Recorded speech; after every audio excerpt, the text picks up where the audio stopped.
ದೇವರ ಪರಿಶುದ್ಧವಾದ ನಾಮಕ್ಕೆ ನಾವು ಸ್ತೋತ್ರ. ಮುಂಜಾನೆ ಮತ್ತೊಂದು ಆವೃತ್ತಿ, ವರ್ಷದ ಒಂದು ಕಡೆಯ ದಿನಕ್ಕೆ ನಾವು ಬಂದಿದ್ದೇವೆ. ಕಡೆಯ ಒಂದು ವಾರ, last Sunday of this year. ದೇವರ ಮಾಡಿದಂತ ಎಲ್ಲ ಕೃಪೆ ನಾವು ನೆನೆಸಿಕೊಳ್ಳುತ್ತಾ ಆತನನ್ನು ಸ್ತುತಿಸುವಾಗಿ ಆತನ ಆರಾಧಿಸಲಿಕ್ಕಾಗಲ್ಪಟ್ಟಂತ ಸಮಯಕ್ಕಾಗಿ ಆತನಿಗೆ ನಾವು ಸಲ್ಲಿಸುವಂತರಾಗಿರೋಣ. ನಾವು ಒಂದು regular series, the series of ಎಲೀಷನ ಒಂದು ಜೀವಿತವನ್ನು ನಾವು ನೋಡ್ತಾ ಬರ್ತಾ ಇದ್ದೇವೆ. But today, because it's a last Sunday of this year, ಒಂದು different topic we are going to see this morning. ನಾವು ಕಡೆಯ ಒಂದು ದಿನಗಳಿಗೆ ನಾವು ಬರುವಾಗ, ವರ್ಷದ ಒಂದು ಕಡೆಯ ದಿನಕ್ಕೆ ಬಂದಿದ್ದೇವೆ. It's good to reflect on the past. ಈ ವರ್ಷದ ಹಿಂದಿನ ದಿನಗಳು, ಒಂದೆಡೆ ನಮ್ಮ ಜೀವಿತದ ಹಿಂದಿನ ದಿನಗಳು, ಅದನ್ನು ಅವಲೋಕಿಸಿಕೊಂಡವರಾಗಿ, ಪರ್ಯಾಲೋಚನೆ ಮಾಡಿದವರಾಗಿ, ನೆನಪಿಸಿಕೊಳ್ಳುತ್ತಾ ಅದರ ಮುಖಾಂತರವಾಗಿ ನಾವು ಆತ್ಮಿಕವಾದಂತಹ ಒಂದು ಸಂಗತಿಯನ್ನು ಕಲಿಯುತ್ತಾ ನಾವು ಮುಂದುವರಿಯುವಂತಹ ಒಂದು ಸಂಗತಿ ನಮ್ಮಲ್ಲಿ ಆಗಬೇಕಾಗಿದೆ. Today we are looking at Jacob's reflections in Genesis 48. ಆದಿಕಾಂಡ 48ನೇ ಅಧ್ಯಾಯಕ್ಕೆ ಬರುವಾಗ ಯಾಕೋಬನು ಅಲ್ಲಿ ರಿಫ್ಲೆಕ್ಷನ್ಸ್ ಆತನು ಮಾಡುವಂತನಾಗಿದ್ದಾನೆ. ತನ್ನ ಜೀವಿತವನ್ನು ಆ ಒಂದು ನೆನೆಸಿಕೊಳ್ಳುವಂತ ಪರ್ಯಾಲೋಚನೆಯ ಒಂದು ಸಂಗತಿಗಳನ್ನು ಆತನು 48ನೇ ಅಧ್ಯಾಯದಲ್ಲಿ ಆತ ಮಾಡುವಂತನಾಗಿದ್ದಾನೆ. ಆ ರಿಫ್ಲೆಕ್ಷನ್ಸ್ ಅನ್ನು ಈ ಮುಂಜಾನೆ ವೇಳೆಯಲ್ಲಿ ನಾವು ಆಲೋಚನೆ ಮಾಡುವಂತವರಾಗಿದ್ದೇವೆ. When we think of Jacob, what do we think? ಯಾಕೋಬನ ಎಂದು ಹೇಳಿದ್ರೆ ನಮಗೆ ಏನ್ ನೆನ್ಪಿಡ್ತದೆ? The very meaning of Jacob is supplanter, deceiver. ಆತನು ಯಾವಾಗಲೂ ಸಹ ಮೋಸ ಮಾಡಿ ಬಂದವನು. ಸಪ್ಲಾಂಟಿಂಗ್, ಟ್ರಿಕ್ಕಿಂಗ್, ಡಿಸೀವಿಂಗ್, ಇದರಲ್ಲಿ ಆತನು ಬಂದಂತವನು. He did not start well, but he finished well. He did not start well, but he finished well. ಒಬ್ಬರು ಹೀಗೆ ಹೇಳಿದ್ದಾರೆ, it's not how we start is important, how we finish is important. ನಾವು ಯಾವ ರೀತಿಯಲ್ಲಿ ಪ್ರಾರಂಭ ಮಾಡ್ತೇವೆ, ಬಹಳ ಚೆನ್ನಾಗಿ ನಾವು ಪ್ರಾರಂಭ ಮಾಡಬಹುದು. We may start very well, but at the end, finish. How are you going to end? That's more important. ನಾವು ಯಾವ ರೀತಿಯಲ್ಲಿ ಅದನ್ನು ನಾವು ನಮ್ಮ ಓಟವನ್ನು ಕಡೆಗಾಣಿಸ್ತೇವೆ. That is the most important thing that we need to understand. In Genesis 48, Jacob is in his last days. ಕಡೆಯ ದಿನಗಳಲ್ಲಿ ಆತನಿದ್ದಾನೆ, ಹಾಸಿಗೆಯಲ್ಲಿ ಆತನಿದ್ದಾನೆ, ಮರಣದ ಸಮೀಪದಲ್ಲಿ ಆತನಿದ್ದಾನೆ. And now he reflects on the past. ಆತನು ಅನೇಕ ಸಂಗತಿಗಳನ್ನು ನೆನಪು ಮಾಡಿಕೊಳ್ತಾ, ಅದನ್ನು ಆಲೋಚಿಸ್ತಾ ತನ್ನ ಮಗನಾದ ಯೋಸೇಫನಿಗೆ ಆತ ತಿಳಿಸ್ತಾ ಇದ್ದಾನೆ. So we are going to see 7 things he reflects on this morning. 7 ಸಂಗತಿಗಳನ್ನು ಆತನು ಮಾಡಿದಂತಹ ಒಂದು ಸಂಗತಿಗಳನ್ನು, ಆ ರಿಫ್ಲೆಕ್ಟ್ ಮಾಡಿದಂತಹ ಸಂಗತಿಗಳನ್ನು ನಾವು ನೆನೆಸಿಕೊಳ್ಳುತ್ತಾಗಿದ್ದೇವೆ. The very first thing that we see, he reflected upon the place where God appeared him first. ದೇವರು ಆತನನ್ನು ಸಂಧಿಸಿದಂತ ಮೊದಲನೆಯ ಸನ್ನಿವೇಶವನ್ನು ಆತನು ರಿಫ್ಲೆಕ್ಟ್ ಮಾಡುವಂತನಾಗಿದ್ದಾನೆ. ವರ್ಸ್ 3, ಯಾಕೋಬನ ಯೋಸೇಫನಿಗೆ ಸರ್ವಶಕ್ತನಾದ ದೇವರು ಕಾನಾನ್ ದೇಶದ ಲೂಜಿನಲ್ಲಿ ನನಗೆ ದರ್ಶನ ಕೊಟ್ಟಿದ್ದಾನೆ. He appeared to me. He remembers and reflects the day when God appeared to him. That's one of the greatest moment in his life. God first time appearing to him. Jacob was a supplanter, deceiver, but already before he was born, God has already chosen. ಪ್ರಿಯ, ನನ್ನ ಜೀವಿತಕ್ಕೆ ಬರುವಾಗ ನಾವು ದೇವರನ್ನ ಆರಿಸ್ಕೊಳ್ಳಿಲ್ಲ ಅಲ್ಲ.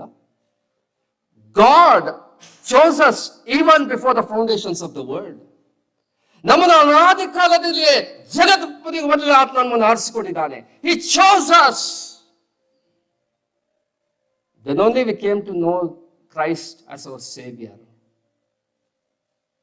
There's also our responsibility. ಆದರೆ ದೇವರು ನಮ್ಮನ್ನು ಆರಿಸಿಕೊಂಡಿದ್ದಾನೆ, ಆತನು ನಮ್ಮನ್ನು ಆರಿಸಿಕೊಂಡಿದ್ದಾನೆ. God already chosen Jacob and now God appeared to him. ದೇವರು ಆತನಿಗೆ ಸಂಧಿಸಿದಂತ ಒಂದು ಸಂಗತಿಯನ್ನು ನೋಡುವಂತರಾಗಿದ್ದೇವೆ. The greatest moment in our life is the moment of our salvation. ನಮ್ಮ ರಕ್ಷಣೆ ಒಂದು ದಿನ ಇದೆಯಲ್ಲ, ಅದಕ್ಕಿಂತ ಶ್ರೇಷ್ಠವಾದ ದಿನ ಯಾವುದು ಸಹ ಇಲ್ಲ. Because god saved us for eternity. One can remember when God spoke to us or we confessed him as Lord of our life. ದೇವರು ನಾವು ಕರ್ತನ ಒಡೆಯ ಎಂಬುದಾಗಿ ಸ್ವೀಕರಿಸಿಕೊಂಡಂತಹ ಒಂದು ದಿನ, ಅದು ಬಹಳ ಪ್ರಾಮುಖ್ಯವಾದ ಒಂದು ಅಂಶ. ಪ್ರೇರಿ, ನಿಮ್ಮ ಜಾನೆಯಲ್ಲಿ ಒಂದು ಗುಂಪಿನಲ್ಲಿರುವಂತವರು, can you remember that day when God saved you for eternity? You confessed your sins and received Lord Jesus Christ as your Savior and Lord. ಒಂದು ವೇಳೆ ಆ ದಿನ ಘಟನೆ ಆಗದೇ ಇದ್ರೆ, you can have it now. You can come to Lord Jesus Christ. ಕಥಾಂತ ಯೇಸು ಕ್ರಿಸ್ತನ ಬಳಿಗೆ ಬಂದು, ಸ್ವಾಮಿ, ನಾನು ಪಾಪಿಯಾಗಿದೆ, ನನ್ನ ಕ್ಷಮಿಸು. You are my Savior. You are my Lord ಎಂಬುದಾಗಿ ಸ್ವೀಕರಿಸಿಕೊಳ್ಳುವಂತಹ ಒಂದು ದಿನ, ಆ ಒಂದು ಸಮಯ ಬರುವಾಗ, ಅದು ಬಂದಾಗ ನಮ್ಮ ಜೀವಿತದಲ್ಲಿ, that is the greatest moment in our life. He reflected on the day where God appeared to Jacob. God appeared to me in Luz. ಆ ಲೂಸ್ ನಲ್ಲಿ ಆಮೇಲೆ ಆತನು ಬೇತೇಲ್ ಎಂಬುದಾಗಿ ಆತನು ಅಲ್ಲಿ ಕರೆಯುವಂತ ಒಂದು ಸಂಗತಿಯನ್ನು ನಾವು ನೋಡ್ತೇವೆ. That place became Bethel, ದೇವರ ಮನೆ ಆಯಿತು. Now, before this time, Jacob was calling Lord thy God. Do you remember? ಇಸಾಕನು ಆಶೀರ್ವದಿಸುವಂತ ಸಮಯದಲ್ಲಿ ಯಾಕೋಬನು ಬರ್ತಾನೆ, ಆತ ಹೇಳುವಂತ ಮಾತೇನು?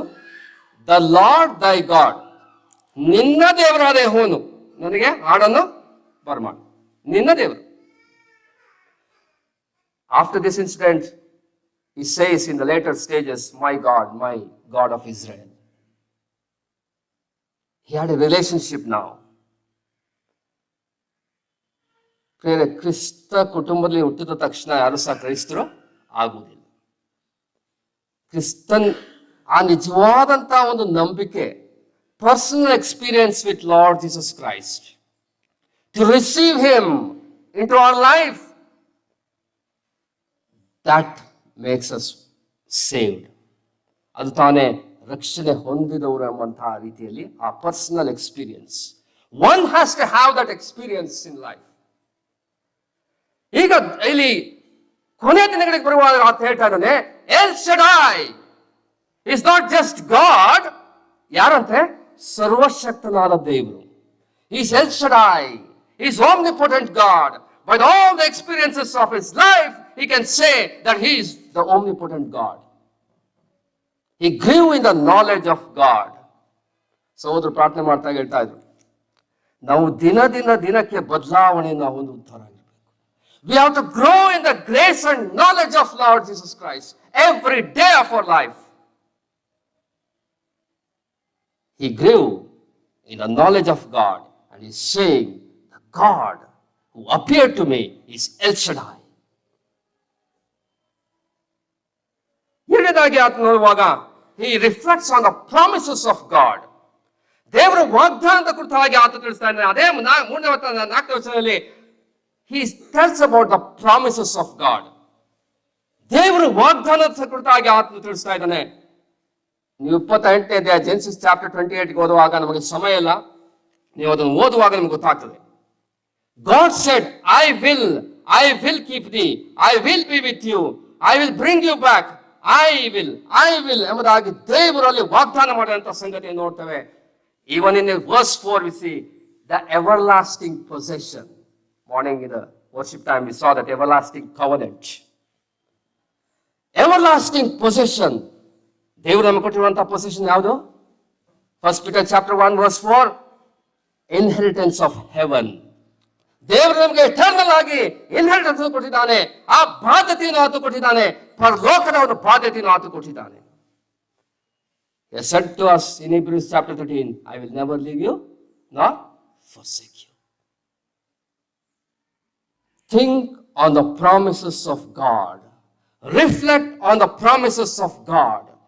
ಯಾಕೋಬನು ವಾಗ್ದಾನಗಳನ್ನು ಆತನು ನೆನೆಸಿಕೊಳ್ಳುತ್ತಾ, as a pilgrim he remembered the promises of God. ನನ್ನ ಜೀವಿತದಲ್ಲಿ we have to reflect on the promises of God. ದೇವರ ವಾಗ್ದಾನವನ್ನು ನಾವು ನೆನೆಸಿಕೊಳ್ಳುತ್ತಾ, ಅದರ ಮೇಲೆ ನಾವು ಗಟ್ಟಿಯಾಗಿ ಹಿಡಿದುಕೊಳ್ಳುತ್ತಾ, ವಾಗ್ದಾನ ಮಾಡಿದ ಆತನು ನಂಬಿಗಸ್ತನು ಎಂಬಂತಹ ಒಂದು ಅರಿವಿಗೆ Jacob came. He realized God is faithful to his promises. We can also acknowledge from our life, God is faithful to his promises.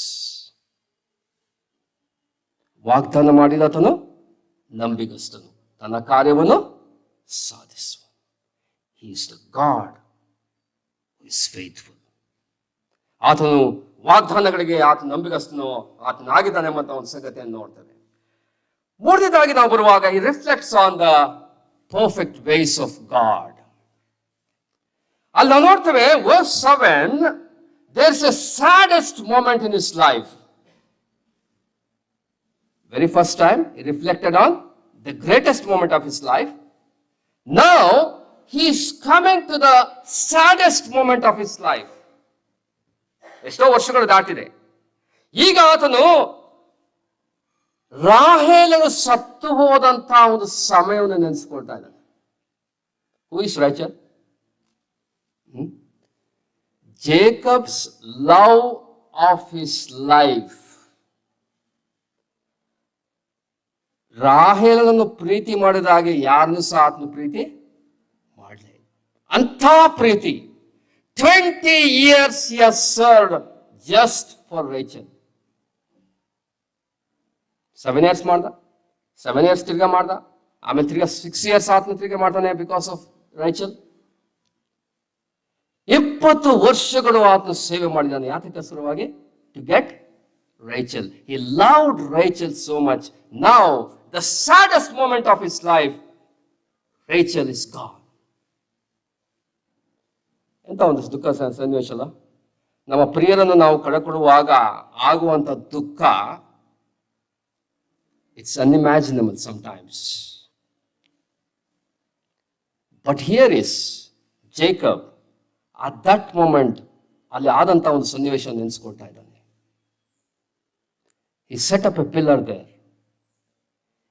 This is the pillar.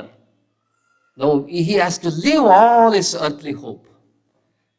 ಎಲ್ಲಾ ನಿರೀಕ್ಷೆ, ಲೋಕದ ನಿರೀಕ್ಷೆಯನ್ನು ಸಂಪೂರ್ಣವಾಗಿ ಬದಿಗೊತ್ತುವಂತಹ ಒಂದು ಸ್ತಂಭವನ್ನು ಆತ ಅಲ್ಲಿ ನಿಲ್ಲಿಸುವಂತನಾಗಿದೆ. ಆ ನಿಲ್ಲಿಸಿ ಆ sorrow of Rachel was there at the time. ಆ ಸಮಯದಲ್ಲಿ ಆದಂತಹ ಒಂದು ಘಟನೆ ಏನು? A son was born. Rachel bears a son named Benoni. Benoni ಎಂಬುದಾಗಿದ್ರೆ ದುಃಖದ ಮಗನ್. And then Jacob names that as Benjamin, son of my right hand. Son of sorrow, son of right hand. Benjamin is a type of Lord Jesus Christ. ಕಥಾದಂತ ಯೇಸುಕ್ರಿಸ್ತ ಚಿತ್ರವನ್ನು Benjamin ಎಲ್ಲ ನೋಡುತ್ತಾಗಿದೆ. He was the man of sorrows. Isaiah chapter 53. ದುಃಖಿತ ಮನುಷ್ಯನು. ನನ್ನ ಪ್ರಾಣವು ಸಾಯುವಷ್ಟು ದುಃಖಕ್ಕೆ ಒಳಗಾಗಿದೆ. My soul is sorrowful even unto death. ಪ್ರಲಾಪದಲ್ಲಿ ನೋಡ್ತೇವೆ, is there any sorrow like unto my sorrow? ದೇವರು ಅದನ್ನು ಬಾಧಿಸಿದಂತಹ ಒಂದು ಸಮಯದಲ್ಲಿ ಇರುವಂತಹ ಒಂದು ದುಃಖ ಎಲ್ಲಾದ್ರೂ ಸಹ ಉಂಟು. ನೀವೇ ಯೋಚನೆ ಮಾಡ್ರಿ. There is no sorrow like Lord Jesus Christ's sorrow. After he finished the work, he sat at the right hand of God on the majesty on high. Hebrews chapter 1:3. Son of right hand, ಬಲಗಡೆಯಲ್ಲಿ ಆತನು ಕೂತಂತ ಮಗನಾಗಿ ನಾವು ನೋಡುವಂತರಾಗಿದ್ದೇವೆ. Rachel was given up. Earthly hope was given up now. There's a total submission in the life of Jacob now. What happened there? He gained Benjamin. He gained Benjamin. Really, this is the truth we have to learn in all our trials and persecutions and difficult days that we may face. ಅನೇಕ ರೀತಿಯ ಒಂದು ದುಃಖದ ದಿನಗಳು, ಅನೇಕ ರೀತಿಯ ಒಂದು ಬಹಳ ಒಂದು ಬಾಧೆಗೊಳಗಾಗಿರುವಂಥ ಒಂದು ಸನ್ನಿವೇಶಗಳು, ದುಃಖದ ಒಂದು ಸನ್ನಿವೇಶಗಳನ್ನು ನಾವು ದಾಟಿ ಹೋಗುವಾಗ, ಪರಿಶೋಧನೆ ಶ್ರಮೆಗಳನ್ನು ನಾವು ದಾಟಿ ಹೋಗುವಾಗ, we have to understand there's something far better. Jacob gained Benjamin there. Turn with me to Philippians chapter 3. Philippi ಪತ್ರಿಕೆ 3ನೇ ಅಧ್ಯಾಯ. ಫಿಲಿಪ್ಪಿ ಪತ್ರಿಕೆ 3ನೇ ಅಧ್ಯಾಯಕ್ಕೆ ಬಂದಾಗ ಅಲ್ಲಿ ಪೌಲ ಹೇಳುವಂತ ಮಾತುಗಳು ನೋಡ್ರಿ. ವರ್ಸ್ 7, ಆದರೆ ನನಗೆ ಲಾಭವಾಗಿರುವಂಥದ್ದನ್ನು ಕ್ರಿಸ್ತನ ನಿಮಿತ್ತ ನಷ್ಟವೆನಿಸಿದ್ದೇನೆ. I have counted it as loss for the sake of Christ. ಆಮೇಲೆ ಆತ ಹೇಳ್ತಾನೆ, ಕ್ರಿಸ್ತ ಯೇಸುವನ್ನು ಅರಿಯುವುದೇ ಅತಿ ಶ್ರೇಷ್ಠವಾದ. To know Christ is far better. ಆಮೇಲೆ ಆತ ಹೇಳ್ತಾನೆ, ಅದರ ನಿಮಿತ್ತವಾಗಿ ಎಲ್ಲವನ್ನು ಸಹ ಕಸ ಎಂದು ಹೇಳ್ತಾನೆ. I count it as dung. ಯಾಕೆ? For the knowledge of Christ. ಆಮೇಲೆ ಆತ ಹೇಳ್ತಾನೆ 9ನೇ ವಚನದಲ್ಲಿ, ಇದರಲ್ಲಿ ನನ್ನ ಉದ್ದೇಶವೇನೆಂದರೆ ಕ್ರಿಸ್ತನನ್ನು ಸಂಪಾದಿಸಿಕೊಂಡು, that I may gain Christ.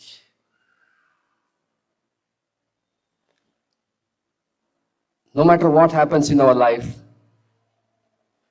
what we lose in this earthly life, we may gain Christ. That should be our objective. ಕರ್ತನಾದಂಥ ಯೇಸು ಕ್ರಿಸ್ತನನ್ನು ಸಂಪಾದಿಸಿಕೊಳ್ಳುವಂಥದ್ದು, ಆತನನ್ನು ಅರಿಯುವಂತಹ ಒಂದು ಶ್ರೇಷ್ಠವಾದಂತಹ ಒಂದು ಸಂಗತಿ. ಮಾತ್ರವಲ್ಲ, ಗಲಾತ್ಯ ಪತ್ರಿಕೆ ನಾವು 4ನೇ ಅಧ್ಯಾಯ 19ನೇ ವಚನಕ್ಕೆ ಬಂದರೆ, Galatians chapter 4 verse 19, ಅಲ್ಲಿ ಆತ ಹೇಳುವಂತ ಒಂದು ಮಾತು, ನನ್ನ ಪ್ರಿಯರ ಮಕ್ಕಳೇ, ಕ್ರಿಸ್ತನ ಸಾರೂಪ್ಯವು ನಿಮ್ಮಲ್ಲಿ ಉಂಟಾಗುವ ತನಕ ನಿಮಗೋಸ್ಕರ ಪ್ರಸವ ಬೇದನೆ. Until Christ forms in you Christ likeness. The ultimate purpose and objective of God in your life and my life is to bring Christ likeness in our lives. ದೇವರ ಪ್ರಾಮುಖ್ಯವಾದ ಉದ್ದೇಶ ನಮ್ಮ ಜೀವಿತದಲ್ಲಿ ಆಗುವಂತಹ ಅನೇಕ ಸಂಗತಿಗಳು, why he allows. ಅನೇಕರಿಗೆ ಈ ಪ್ರಶ್ನೆ ಉಂಟು. ಯೇಸುಸ್ವಾಮಿ ನಂಬಿದ್ದೇವೆ, ವಿಶ್ವಾಸಿಗಳಾಗಿದೆ, ಆದ್ರೂ ಯಾಕೆ ಕಷ್ಟ, ಆದ್ರೂ ಯಾಕೆ ನಮಗೆ ಸಮಸ್ಯೆಗಳು, ಆದ್ರೂ ಯಾಕೆ ತೊಂದರೆಗಳು? That you may gain Christ, that Christ may be formed in you. ಕ್ರಿಸ್ತನ ಸ್ವರೂಪ ನಮ್ಮಲ್ಲಿ ಉಂಟಾಗುವುದಕ್ಕೋಸ್ಕರವಾಗಿ, so that Christ's character may be formed in us. That's the ultimate objective of God. ಮುಂಜಾನೆ ವೇಳೆಯಲ್ಲಿ ಅನೇಕ ಸಾರಿ ನಾವು ದಾಟಿ ಹೋಗುವಂತ ಒಂದು ಸನ್ನಿವೇಶಗಳು, ಕಷ್ಟದ ಸನ್ನಿವೇಶಗಳು, ದುಃಖದ ಸನ್ನಿವೇಶಗಳನ್ನು ದಾಟಿ ಹೋಗುವಾಗ, may we know Christ more. May character of Christ be formed in us more.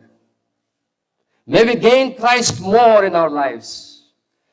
ಯೇಸು ಕ್ರಿಸ್ತನ ಸಂಪಾದಿಸಿಕೊಳ್ಳುವಂತ, ಆತ್ಮ ಜ್ಞಾನದಲ್ಲಿ ಬೆಳೆಯುವಂತ, ವೃದ್ಧಿ ಆಗುವಂತ ಒಂದು ಸಂಗತಿ ನಮ್ಮ ಜೀವಿತದಲ್ಲಿ ಆಗುವುದಾದ್ರೆ, we are accomplishing his purpose in our life. ಆತ್ಮ ಉದ್ದೇಶವನ್ನು ನಾವು ಪೂರೈಸುವಂತಹ ಒಂದು ಸಂಗತಿಯನ್ನು ನಾವು ನೋಡುವಂತಾಗಿದ್ದೇವೆ. Now Jacob reflects on the perfect ways and wisdom of God. ದೇವರ ಅದ್ಭುತವಾದಂತಹ ಒಂದು ಜ್ಞಾನ, ಅದ್ಭುತವಾದಂತಹ ಒಂದು ಮಾರ್ಗಗಳನ್ನು ಆತನು ನೆನೆಸುವಂತಹ ಒಂದು ಸಂಗತಿಯನ್ನು ನಾವು ನೋಡುವಂತರಾಗಿದ್ದೇವೆ. 4ನೇದಾಗಿ ಬರುವಾಗ, he reflects on the providence of God. ಆ ಪ್ರಾವಿಡೆನ್ಸ್ ಎಂಬುದಾಗಿರುವಾಗ ದೇವರ ಉದ್ದೇಶ ಆ ಸಾರ್ವಭೌಮತ್ವದ ಸಂಗತಿ, the sovereignty of god V C in the Providence. The sovereign hand of God to accomplish his purpose. That's what it means, providence ಅಂತಾಗಿರುವಾಗ. ಅಲ್ಲಿ 11ನೇ ವಚನ ನೋಡ್ತೇವೆ, ಯಾಕೋಬನು ಅಂತ ಹೇಳ್ತಾನೆ, ನಿನ್ನ ಮುಖವನ್ನು ನಾನು ತಿರುಗಿ ನೋಡ್ತೇನೆ ಎಂಬುದಾಗಿ ನೆನೆಸಿರ್ಲಿಲ್ಲ. I never thought I would see your face. Why? In his mind, years before, Jacob was dead. Joseph was dead. ಯೋಸೇಫನು ಸತ್ತು ಹೋಗಿದ್ದನು.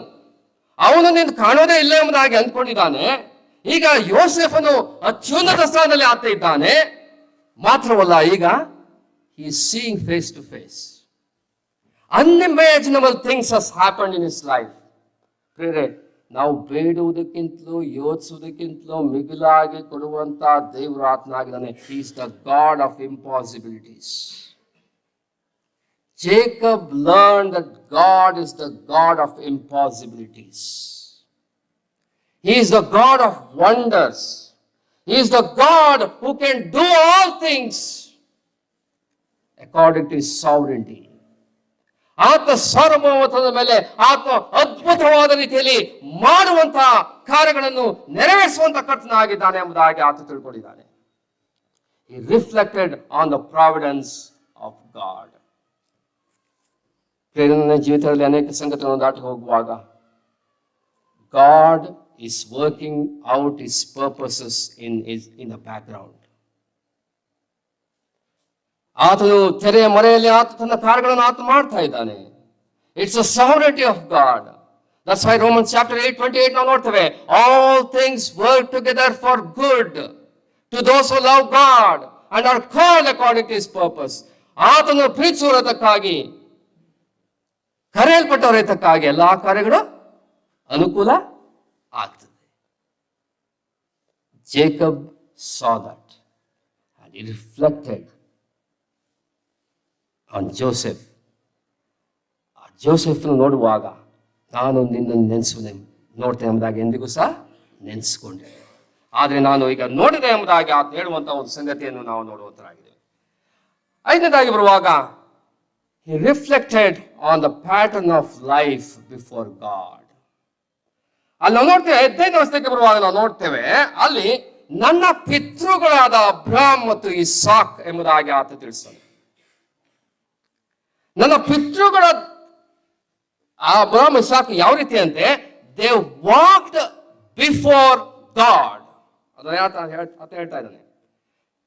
ಸಹೋದರು ಸಹ ಅಲ್ಲಿ ಆ ವಾಕ್ಯ ಹೇಳುವಾಗ ಜೆನೆಸಿಸ್ ಚಾಪ್ಟರ್ 17 ಅದನ್ನ ಕೋಟ್ ಮಾಡುವಾಗ, ನನ್ನ ಮುಂದೆ ನಡ್ಕೊಂಡು ದೋಷವಿಲ್ಲದವನಾಗಿ. He walked before God. Isaac walked before God.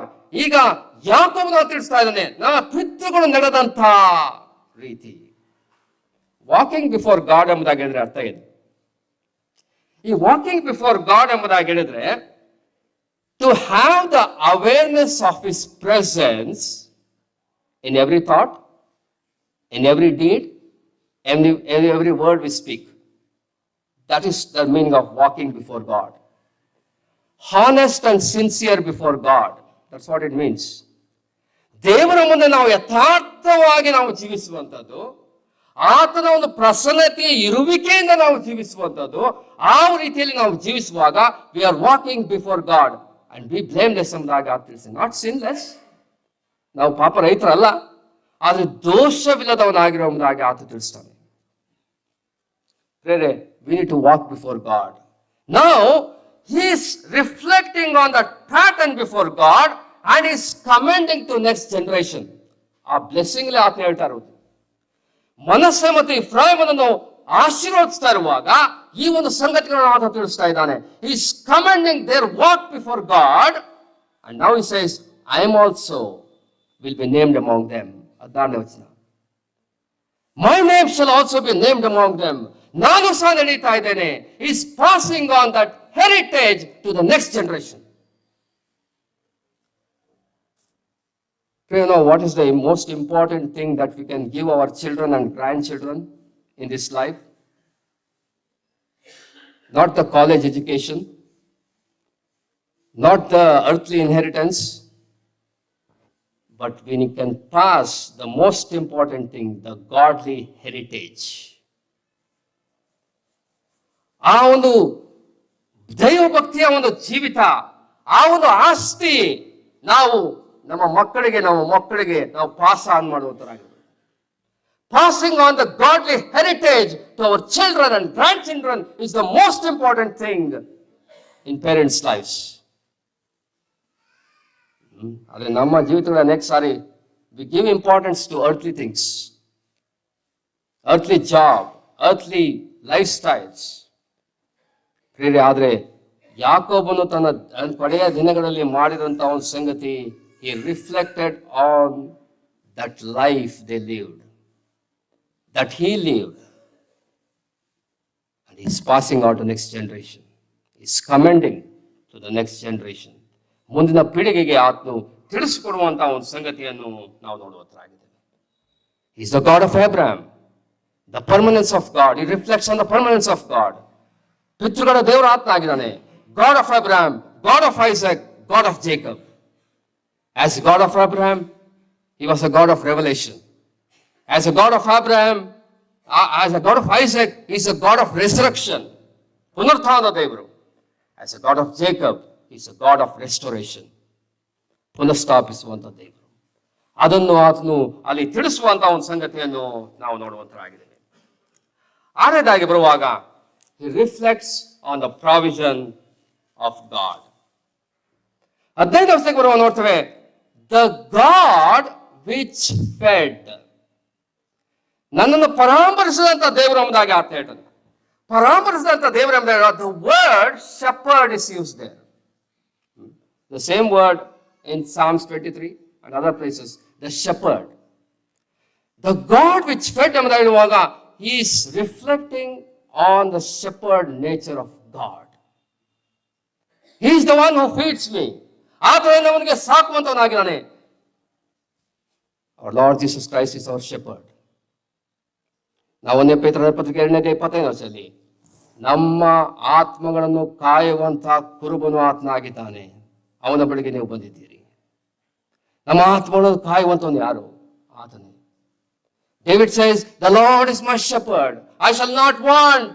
What a confidence he has in the shepherd. Do you have that confidence? Are we reflecting on the shepherd nature of our Lord Jesus Christ? ಕಥಾನಂತ ಯೇಸು ಕ್ರಿಸ್ತನ ಕುರುಬನ ಒಂದು ಸಂಗತಿಯನ್ನು ನಾವು ನೆನೆಸ್ಕೊಳ್ಳುವಂತರಾಗಿದ್ದೇವ. ನಮ್ಮ ಆತ್ಮಗಳನ್ನು ಕಾಯುವಂತ ಕುರುಬನ ಆತನಾಗಿದ್ದಾನೆ. ನನಗೆ ಹೆಸರುಗಾವಲಲ್ಲಿ ಆತ ತಂಗಿಸುವಂತನಾಗಿದ್ದಾನೆ. ನಾನು ಕಾರ್ಗತ್ತಿನ ಕಡಿಮೆ ನಿಲ್ಲುವಾಗಲೂ ಕೂಡ ಆತನು ನನ್ನ ಹತ್ತಿರವಿರುವುದಿಲ್ಲ. ನನ್ನ ಕಡೆಗೆ ನಿನ್ನ ದೊಣ್ಣೆಯು ನಿನ್ನ ಕೋಲು ನನಗೆ ಧೈರ್ಯ ಕೊಡುತ್ತವೆ. What a confidence. No matter what happens in our life. ಕಾರ್ಗತ್ತಲಿನ ಕಣಿವೆಯಲ್ಲಿ ನಾವು ನಡೀತಾ ಇರ್ಬೋದು. The shadow of death we may pass through, yet he is with us. He never leaves us. ನಮ್ಮನ್ನು ಯಾವಾಗಲೂ ಸಹ ಸಂತೈಸುವಂತನು, ನಮಗೆ ಬಲಪಡಿಸುವಂತನು, ನಮಗೆ ಆಧರಿಸುವಂತವನು, ನಮಗೆ ಪೋಷಿಸುವಂತವನು, ಪರಾಮರಿಸುವಂತವನು ನಮ್ಮ ಕರ್ತನ ಮಾತ್ರ. ಮನುಷ್ಯರು ಬಿಟ್ಟು ಹೋಗ್ಬೋದು, ಸಂಗತಿಗಳನ್ನು ಮುಂದೆ ಬಿಟ್ಟು ಹೋಗ್ಬೋದು.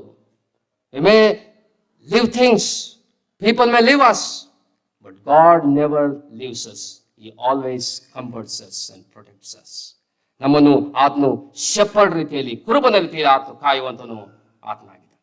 ಫಿಲಿಪ್ಪಿ ಪತ್ರಿಕೆ ನಾವು ನೋಡ್ತೇವೆ 4ನೇ ಅಧ್ಯಾಯದಲ್ಲಿ, my God shall supply all our needs. ನನ್ನ ದೇವರು ತನ್ನ ಪ್ರಭಾವದ ಐಶ್ವರ್ಯಕ್ಕೆ ತಕ್ಕ ಹಾಗೆ ನಮ್ಮ ಪ್ರತಿಯೊಂದು ಕೊರತೆಯನ್ನು ಆತನು ನೀಗಿಸುವಂತ. He supplies all our needs. ನಮ್ಮ ಅವಶ್ಯಕತೆಗಳೇನೆಂಬುದಾಗಿ ಆತನಿಗೆ ಗೊತ್ತುಂಟು. ನಮಗೆ ಅದರ ರೀತಿಯಲ್ಲಿ ಆತನು ನಡೆಸುವಂತನಾಗಿದ್ದಾನೆ. As we reflect our past, ನಮ್ಮ ಒಂದು ಜೀವಿತದ ಹಿಂದಿನ ಸ್ಥಿತಿಗಳನ್ನು, ಹಿಂದಿನ ಸಂಗತಿಗಳನ್ನು, ನಮ್ಮ ಈ ವರ್ಷದ ಒಂದು ಸಂಗತಿಗಳನ್ನು ನಾವು ನೆನೆಸಿಕೊಳ್ಳುವಾಗಲೂ ಸಹ ದೇವರು ಎಂಥ ರೀತಿಯಲ್ಲಿ ನಮಗೆ ಆತ್ಮ ಒದಗಿಸಿದ್ದಾನೆ, ಯಾವ ರೀತಿಯಲ್ಲಿ ನಮ್ಮನ್ನು ಆತ್ಮ ಪೋಷಿಸಿದ್ದಾನೆ ಎಂಬುದಾಗಿ ನೆನೆಸಿಕೊಳ್ಳುವಂಥವ್ರು ನಾಗ್ಬೋದು. 7ನೇದಾಗಿ ಬರುವಾಗ, He reflects on the preservation of God. ದೇವರ ಒಂದು ಕಾಪಾಡುವಿಕೆಯನ್ನು ಆತನು ನೆನೆಸಿಕೊಳ್ಳುವಂತಾಗಿದೆ. 14ನೇ ವಚನದಲ್ಲಿ, the angel that redeemed me from all evil. ಆ ದೇವದೂತನು ನನ್ನನ್ನು ಎಲ್ಲಾ ಕೇಡಿನಿಂದ ಆತ ತಪ್ಪಿಸಿದ್ದಾನೆ. Who is that angel? In Genesis chapter 32, he met the angel of the Lord. ದೇವರ ದೂತನನ್ನಾಗಿ ನೋಡ್ತೇವೆ. He is the pre-incarnate Christ, the angel of the Lord. He fought with God there. He wrestled with God. ದೇವರೊಂದಿಗೆ ಆತನು ಹೋರಾಡಿದಂತ ಒಂದು ಸಂಗತಿಯನ್ನು ನಾವು Genesis chapter 32 ನಾವು ನೋಡುವಂತಾಗಿದ್ದೇವೆ. ಮನೆಗೆ ಹೋದ್ಮೇಲೆ ನೀವು ಓದ್ರೆ ದೇವರೊಂದಿಗೆ ಹೋರಾಡುವಂತ ಒಂದು ಸಮಯಕ್ಕೆ ಬರುವಾಗ he reflects on the encounter with God. Jacob wrestled with the angel of the Lord. Ask one question there. What is your name? Years back, the same question was asked to him by Isaac. What is your name? What did he say? I am Esau. Deceived, cheated. Now the same question is being asked by God. ದೇವರು ಹತ್ರ ಕೇಳ್ತಾ ಇದ್ದಾನೆ, what is your name? I am Jacob, deceiver, supplanter. ಹೌದು ಸ್ವಾಮಿ, ನಾನು ಯಾಕೋಬನು, ನಾನು ವಂಚಕನು, ನಾನು ಪಾಪಿ ಎಂಬುದಾಗಿ ಒಪ್ಪಿಕೊಳ್ಳುವಂತಹ ಸ್ಥಿತಿಗೆ ಆತ ಬರುವಂತನಾಗಿದ್ದಾನೆ. God says, you are no more Jacob, your name shall be Israel, prince with God. ನೀನು ಇನ್ನು ಮುಂದೆ ಯಾಕೋಬನ ಎನಿಸಿಕೊಳ್ಳುವುದಿಲ್ಲ, you will be called Israel. ನೀನು ಇಸ್ರಾಯೇಲ್ ಎಂಬುದಾಗಿ ಎನಿಸಿಕೊಳ್ತಿ. ಎಂಥ ಶ್ರೇಷ್ಠವಾದಂತಹ ಒಂದು transformation that day happened in the life of Jacob. ಆ ಸಮಯದಲ್ಲಿ ಆ ಏಂಜಲ್ ಆಫ್ ದ ಲಾರ್ಡ್ ಆತನ ಸಂದನ್ನು, ತೊಡೆಯ ಸಂದನ್ನು ಆತ ಮುಟ್ಟುವಾಗ he could not walk, he could not run. Until then Jacob was always running away. ಯಾವಾಗ ಸಹ ಓಡ್ತಾ ಇದ್ದನು. he was running from Esau, running from his family, running from Laban. ಎಲ್ಲಾ ಕಡೆ ಓಡುತ್ತಾ ಇದ್ದಾನೆ. Now God touched his thigh and he could not run. He has to be dependent on God from now on. He cannot run. No self-confidence from now on. He has to put confidence only in the Lord and Lord alone. Pray ನನ್ನ ಜೀವಿತದಲ್ಲಿ God brings certain things in your life and my life so that we can depend only on God and God alone. ದೇವರು ಇಂತಹ ಸನ್ನಿವೇಶಗಳನ್ನು ನಮಗೆ ಬರಮಾಡುವಂತನಾಗಿದ್ದಾನೆ. Only we can depend on God. We have to submit to His will. ಅಂತ ಒಂದು ಸನ್ನಿವೇಶಕ್ಕೆ ತರುವುದಕ್ಕೋಸ್ಕರವಾಗಿ ಅನೇಕ ಸಂಗತಿಗಳನ್ನು ನಮ್ಮ ಜೀವಿತದಲ್ಲಿ ಆತ ತರುತ್ತಾನೆ. God brought that in the life of Jacob. ಯಾಕೋಬನ ಜೀವಿತದಲ್ಲಿ ಆತನು ಅದನ್ನು ಬರಮಾಡಿದನು. He submitted to God. ದೇವರಿಗೆ ಆತನು ಒಳಗಾದಂತ ಒಂದು ಸಂಗತಿ ನೋಡ್ತೇವೆ. Now he reflects on that day and says, the angel of the Lord kept me from all evil. He is my protector. He was the one who preserved me. ಆತನು ಮಾತ್ರ ನನಗೆ ಕಾಪಾಡೋಕ್ಕೆ ಶಕ್ತನು. He's a redeemer. The word goal is there. Goal means a kinsman redeemer. We see in the book of Ruth and Leviticus. Kinsman redeemer. Who is our kinsman redeemer? ಸಮೀಪ ಬಂದು ಬಿಡುಗಡೆ ಮಾಡುವ ಸಮೀಪ ಬಂದು ಯಾರು? ನಮ್ಮ ಕರ್ತನಾದ ಯೇಸು ಕ್ರಿಸ್ತನು ತಾನೇ ಆತ್ಮನಾಗಿದ್ದಾನೆ. He is our kinsman redeemer. He redeems us from all evil things. ಕರ್ತನಾದ ಯೇಸು ಕ್ರಿಸ್ತನು ಮಾಡಿದಂತ ಒಂದು ಪ್ರಾರ್ಥನೆ ಯೋಹಾನ ಸುವಾರ್ತೆ 17ನೇ ನೋಡ್ತೇವೆ. ಕೆಡುಕನಿಂದ ತಪ್ಪಿಸಿ ಕಾಪಾಡಬೇಕೆಂದು ನಿನ್ನನ್ನು ನಾನು ಬೇಡಿಕೊಳ್ತೇನೆ. He prays to the Father, keep them from evil one. ಪ್ರಿಯರೇ, ನಮಗೋಸ್ಕರವಾಗಿ, ನಮ್ಮ ಮಕ್ಕಳಿಗೋಸ್ಕರವಾಗಿ, ನಮ್ಮ ಕುಟುಂಬಕ್ಕೋಸ್ಕರವಾಗಿ, ನಮ್ಮ ಸಭೆಗೋಸ್ಕರವಾಗಿ ನಾವು ಮಾಡಬೇಕಾದಂಥ ಪ್ರಾರ್ಥನೆ, Lord keep us from evil one. ಕೆಡುಕಿನಿಂದ ನಮ್ಮನ್ನು ತಪ್ಪಿಸು ಸ್ವಾಮಿ. The Lord, the angel of the Lord was the one who kept him from all evil. At the end of his life, Jacob is at the end of his life. ಕೊನೆಯ ದಿನಗಳಿದ್ದಾನೆ. He became hero of faith. Turn with me to Hebrews chapter 11. ಇಬ್ರಿಯ ಪತ್ರಿಕೆ 11ನೇ ಅಧ್ಯಾಯ 21ನೇ ವಚನಕ್ಕೆ ಬರುವಾಗ 11ನೇ ವಚನದಲ್ಲಿ we see the list of heroes of faith. ಅದರಲ್ಲಿ ಯಾಕೋಬನ ಸಂಗತಿ ಬರುವಾಗ ಯಾಕೋಬನ ಡೆತ್ ಬೆಡ್ ನಲ್ಲಿ ಆದಂತ ಒಂದು ಘಟನೆಯನ್ನು ಆತ ತರ್ತಾ ಇದ್ದಾನೆ. ಯಾಕೋಬನು ಸಾಯುತ್ತಿರುವಾಗ ನಂಬಿಕೆಯಿಂದಲೇ ಯೋಸೇಫನ ಮಕ್ಕಳಿಗೆ ಬಂದು ಆಶೀರ್ವದಿಸನು, ತನ್ನ ಕೋಲಿನ ಮೇಲೆ ಬಾಗಿಕೊಂಡು ದೇವರಿಗೆ ನಮಸ್ಕಾರ ಮಾಡಿದಂತೆ. Worship. The only hero of faith in Hebrews 11 we see as a worshipper is Jacob. What a finish he has at the end of his life. ಅಬ್ರಾಹ್ಮನಿಲ್ಲ, ಇಸಾಕನೂ ಇಲ್ಲ, ಮೋಶೆ ಇಲ್ಲ, ಯಾರಿಗೂ ಸಹ ಅದು ಹೇಳಪಡಲಿಲ್ಲ. At the end of his life he worshipped. ಮುಂಚಾನೆ ವೇಳೆಯಲ್ಲಿ ನಮ್ಮ ಜೀವಿತದಲ್ಲಿ ಒಂದು ವೇಳೆ ನಾವು ರಕ್ಷಣೆ ಒಂದು ಅನೇಕ ವರ್ಷಗಳಾಗಿರ್ಬೋದು. How is our life? Are we growing in the Lord? Are we growing in the grace and knowledge of Lord Jesus Christ? All the events of our life should make us to grow in the grace and knowledge of our Lord Jesus Christ. ಕಥಾದಂತ ಯೇಸು ಕ್ರಿಸ್ತನ ಕೃಪೆಯಲ್ಲಿ ಜ್ಞಾನದಲ್ಲಿ ಬೆಳೆಯೋದಕ್ಕೋಸ್ಕರವಾಗಿ ಎಲ್ಲಾ ಸನ್ನಿವೇಶಗಳು ನಾವು ಆತನಿಗೆ ಎತ್ತರವಾಗೋದಕ್ಕೋಸ್ಕರವಾಗಿ ಅದು ಆಗುವಂಥದ್ದಾಗಿದೆ. Are we growing in the grace and knowledge of Lord Jesus Christ? ಈ ವರ್ಷದ ಅಂತ್ಯಕ್ಕೆ ನಾವು ಬಂದಿದ್ದೇವೆ. ಈ ವರ್ಷದ ಅಂತ್ಯಕ್ಕೆ ಬರುವಾಗ let us reflect on our past. How many years have been passed since we got saved? How much we are closer to the Lord? ಎಷ್ಟರ ಮಟ್ಟಿಗೆ ನಾವು ಕರ್ತನ ಬಳಿಗೆ ನಾವು ಹತ್ತಿರಕ್ಕೆ ನಾವು ಬಂದಿದ್ದೇವೆ. ಆ ನಿಕಟವಾದ ಸಂಬಂಧದಲ್ಲಿ ನಾವು ಜೀವಿಸ್ತಾ ಇದ್ದೇವೆ. ಆತನ ಕುರಿತಾದಂತ ಅರಿವಿಕೆ, ಆತನ ತಿಳುವಳಿಕೆಯಲ್ಲಿ ನಾವು ಎಷ್ಟರ ಮಟ್ಟಿಗೆ ನಾವು ಬೆಳೆದಿದ್ದೇವೆ. How much we have grown in the knowledge of Lord Jesus Christ experientially. Now, you will not get this in Bible colleges or seminaries. You will only get in the school of God of experience. ನಮ್ಮ ಜೀವಿತದ ಅನುಭವದ ಮುಖಾಂತರವಾಗಿ Jacob learned about God. He grew in the knowledge of God because of the experiences of his life. ಅವನ ಜೀವಿತದಲ್ಲಿ ಆದಂತ ಅನುಭವದ ಮೇರೆಗೆ ಆ ಅನುಭವದಿಂದ ದೇವರನ್ನು ತಿಳ್ಕೊಳ್ಳುವಂತಹ ಒಂದು ಸಂಗತಿ ಆ ಜೀವಿತದಲ್ಲಿ ಉಂಟಾಯಿತು. He reflected on the place. He reflected on the promises of God. He reflected on perfect ways of and wisdom of God. He reflected on the providence of God. He reflected on the pattern of life before God. He reflected on the provision of God and the preservation of God. ಮುಂಜಾನೆ ವೇಳೆಯಲ್ಲಿ ನಮ್ಮ ಒಂದು ಆತ್ಮಿಕ ಜೀವಿತಗಳಲ್ಲಿ ಯಾಕೋಬನ ಒಂದು ಜೀವಿತದ ಒಂದು ಪರ್ಯಾಲೋಚನೆಗಳು, ಆತನು ನೆನಪಿಸಿಕೊಂಡಂತಹ ಒಂದು ಸಂಗತಿಗಳು, ಅದರ ಮುಖಾಂತರವಾಗಿ ಆತನು ಹಾದು ಹೋದಂತಹ ಹಾದಿಗಳು. At the end of his life, he is the hero of faith as a worshipper. ಅಂತ ಒಂದು ಜೀವಿತಗಳು ನಮ್ಮ ಜೀವಿತದಲ್ಲಿ ಆಗ್ಲಿಕ್ಕೆ ಆಗುವ ಹಾಗೆ ನಾವು ಪ್ರಾರ್ಥನಾ ಪೂರ್ವಕವಾಗಿ ಅದಕ್ಕಾಗಿ ನಾವು ಜೀವಿಸುವಂತರಾಗೋಣ. ಆ ರೀತಿಯ ಒಂದು ಜೀವಿತ ನಮ್ಮ ಜೀವಿತದಲ್ಲಿ ಆಗ್ಲಿಕ್ಕೆ ಆಗುವ ಹಾಗೆ ದೇವರು ತಾನೇ ನಮಗೆ ಸಹಾಯ ಮಾಡಲಿ. ದೇವರು ತಾನೇ ಕೆಲವು ಆಲೋಚನೆಗಳನ್ನು ನಮ್ಮೆಲ್ಲರಿಗೆ ಆತ್ಮ ಆಶೀರ್ವದಿಸಲಿ.